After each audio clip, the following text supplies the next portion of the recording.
You ready? Yeah, let's do it. Let's do it.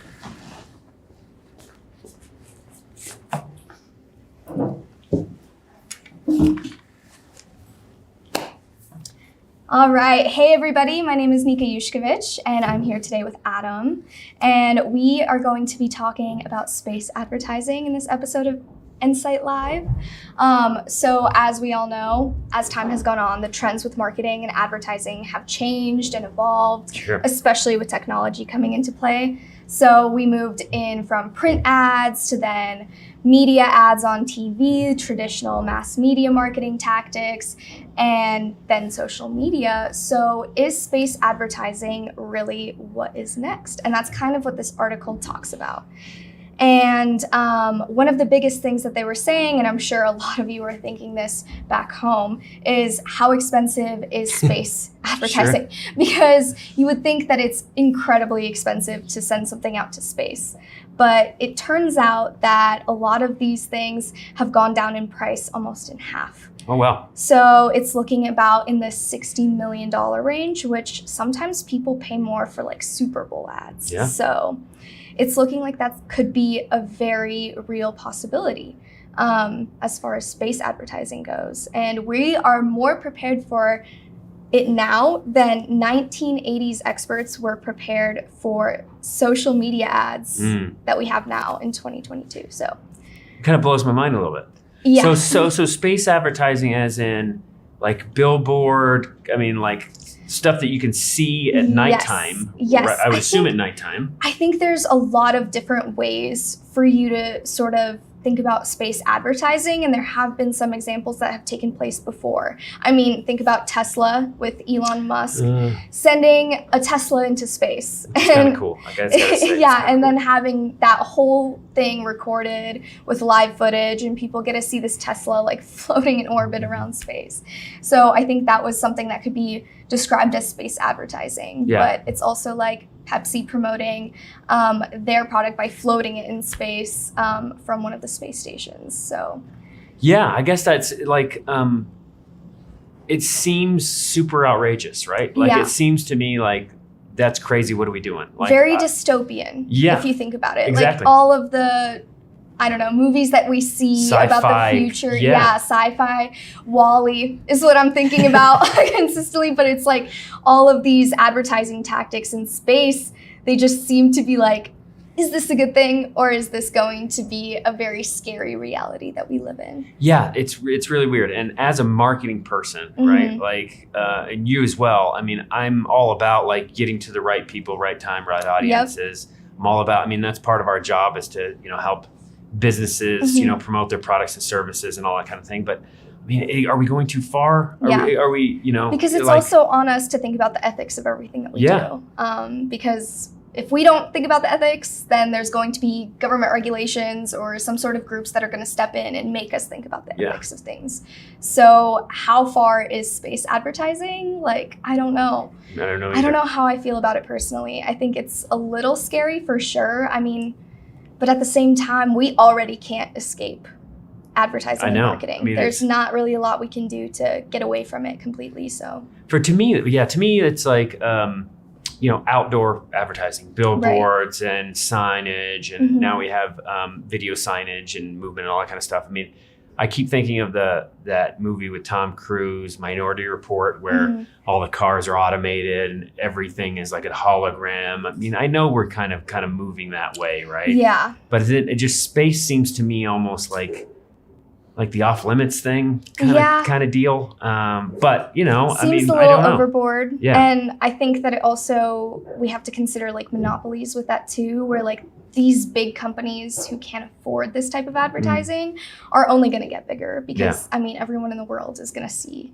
their advertising in space. Like you can't get away from it. And is it ruining like a nice night in the country to look at stars? My son has a little app on his phone. Exactly. And he kind of does the stargazing thing, holds it up, and it shows all the constellations. Is it ruin that? I mean, is it going to go that far? Yeah, I saw this article a really long time ago, so I don't know if this is already true, but they were saying that pretty close in the future, we're going to be seeing more satellites in our sky than we are stars. So when you look up at the night sky, there's going to be more satellites than stars, which is crazy. Yeah.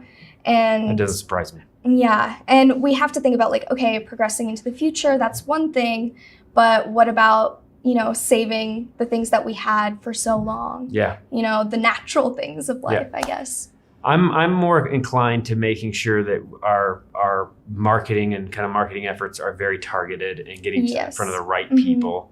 Space advertising is going back to mass media. It's going back to shotgun kind of scatter approach of like just repetition and put it in everybody's face. That to me, and I would just hate that, you're out camping and you look up and there's nothing is Pepsi, but there's a Pepsi ad running. But for brands like Coca-Cola or Pepsi or, I don't know, Walmart, Target, something like that, where it's, available all over the world and it kind of appeals to really any consumer. True.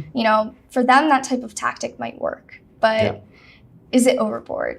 And I personally, I have to say that it is. I don't know if that just makes me like one of those people who's turning into like, well, back in my day. But I mean, I don't know. I feel like it's super important to have things like the night sky for, our kids to then look at and be like, agreed. Over many years ago. And it's like the one unifying factor. I'm with you. I don't know. It's interesting. We'll see how it actually pans out. Yeah, it'd be interesting to see. But I think that, some of the, able to get to space cheaply now. It's much cheaper to kind of get up there. It's inevitable that somebody's going to want to put something up there to get in front of everybody. And some of it's kind of like a PR stunt, right? Like especially since it's new. I mean, the Tesla thing brought a lot of eyeballs, but it's a publicity thing. Yeah, I would say, if you're going to the lengths to do marketing like that, I feel like there has to be some sort of benefit that you give back that is not motivated by your own profit. It's kind of like a give and take type of thing. I think that'd be the only instance that I would be okay with it. Like, say they're sponsoring a space exploration mission. That is completely different. Like having a Coca-Cola logo on on like the astronauts' suits because they funded the whole thing, rather than here's a giant thing of constellations that we've imprinted into the sky that has the Coca-Cola logo. I'm with you then. Okay, so, I'm good with that thing. There's a higher purpose. Yes, exactly. Okay, fair enough. Cool. We'll see what happens. Yeah. But we have another segment, like a kind of a marketing segment, something that we've done. Yes. In particular, one of our clients. Credit for Teachers. Credit for Teachers. So they are a company that do online continuing education for K through 12 teachers, so they can continue to better themselves in their profession. But we kind of help them develop out a marketing plan. And I think it's super, super important to kind of talk a little bit about, the aspects or the segments of a marketing plan and why that is so important to put one together, So, so we kind of built, talking about marketing, talking about strategy, we built this marketing plan really around their personas. And that's just one of the things I want to touch on too today is what those personas are, and so we built out a couple of different personas by age, by demographic, by psychographic, kind of, what's important to them, but kind of made those avatars like we do for a lot of clients. And so it's made a lot of sense for us to develop out a integrated marketing plan, not only from a persona standpoint, but from a strategy standpoint, which includes social. Yep. And it's really great to have that visual of like who you're actually trying to talk to and how you believe they would perceive your message the best. Yeah. For sure. Yeah. So that's kind of how we did it. We have a formula. There's a bunch of different formulas out there, but we do put a face to the persona. We put a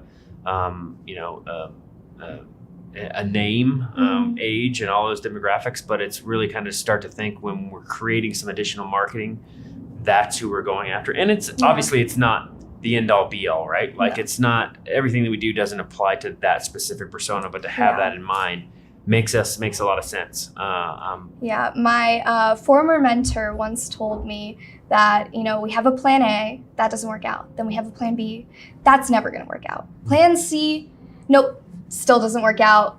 And you keep going on and on and on and so and so and so, because everything is sort of like this evolution. And as you get more data, you're going to understand a lot more. But it's always a good idea to go in with a plan, because otherwise you're flying blind, which is never good. Even if it doesn't work, it's always better to have a plan. And that's part of the marketing plan, right? Too, is we come up with that hypothesis of here's what we think an integrated strategy will work. And for Credit for Teachers, we're using social, we're using email, we're using content. Obviously, they're a educational kind of source, so content. There's a lot of content anyway. But trying to have that integrated strategy, but like you said, what you said is evaluation is the most important part of that. Absolutely. Is that here's our plan. Here's what we think is going to work. Let's implement that smartly, right? Like and incrementally, and start small. Let's see what kind of works. Look at the data. Then we start to make that evaluation. We start to make those tweaks. We go to plan C. We go to plan D. That's kind of how the evolution of the marketing plan. But like you said, if we don't have it somewhere written down and this is where we're going, we don't know what that next step is. Exactly, because you learn as you go, really. So your marketing plan should be kind of like a living document that you are constantly, going back to see, okay, where did we start, first of all? Because that really, you could change your trajectory completely and be like, okay, now we're not even meeting the goals that we're trying to meet. Yeah. But I think it's super important to like have that be a document that you update, go back to, of course, learn from. Yeah, we always use that phrase, right? Living document. It's always being tweaked. It's always being evolved. So it's ever evolving. So it's super important to do that. And I know that once we implement, Credit for Teachers marketing plan, I think it'll be pretty successful. They're a great group. Yes, I know what they're doing. Hopefully, it's gonna be good. So awesome. Well, thank you guys so much for tuning in on this episode of Encite Live. We hope you had a great time, and we will see you in the next one. Bye.